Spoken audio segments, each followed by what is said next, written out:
Now, the Ministry of Defense in a letter confirmed that the American aircraft that landed at the Katonaika International Airport had been granted full clearance to enter the country.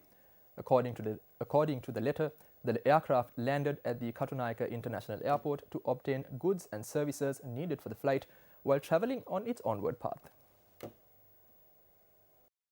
There are a number of contradictions in this letter sent to us by the Ministry of Defense. The first is the use of the phrase "while traveling on their designated path." When the flight path of the aircraft was examined, it was revealed that the aircraft had traveled to Bahrain from Frankfurt, Germany on the 11th of this month, following which they had traveled to Sri Lanka on the same day, flying for 5 hours. Subsequently, the flight had left the Bandar Naik International Airport and traveled to the Fujairah Airport in the United Arab Emirates. However, the travel time from Bahrain to Fujairah is just 1 hour, while the travel time from Bahrain to Sri Lanka is 5 hours. Therefore, the argument that the flight had landed in Sri Lanka while traveling on their designated path does not stand. The letter forwarded by the Ministry of Defense, based on information from the Civil Aviation Authority, states that the aircraft landed at the Bandar Naik International Airport to obtain goods and services needed for the flight.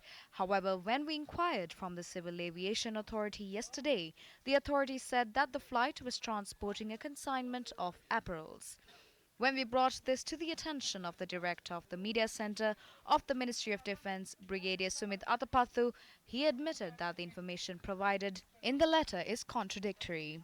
Although the letter sent by the Ministry of Defense confirms that the flight had provided the necessary details before landing in the country, when we contacted the officials at the Bandar Naik International Airport on the day the flight landed in the country, the officials only confirmed that the flight had landed at the airport and said that they do not possess any information on the cargo inside the aircraft.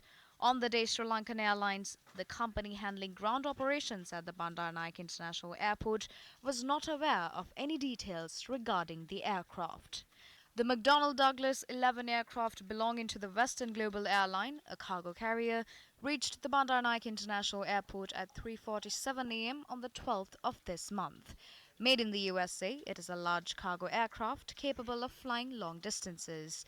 When observing the flight patterns of this aircraft, WGN 1710, it was clear that this aircraft had earlier flown to US bases in several countries in recent days. The aircraft has recently flown to Qatar Air Base on the 5th of July and Catania Air Base in Italy on the 2nd of July.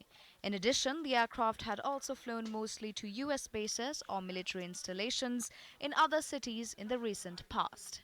Western Global Airlines is a member of the U.S. Department of Defense Civil Reserve Airlift Fleet, which provides augmentation to DoD airlift requirements. Therefore, it is doubtful whether the aircraft was a cargo carrier for U.S. troops under the AXA agreement.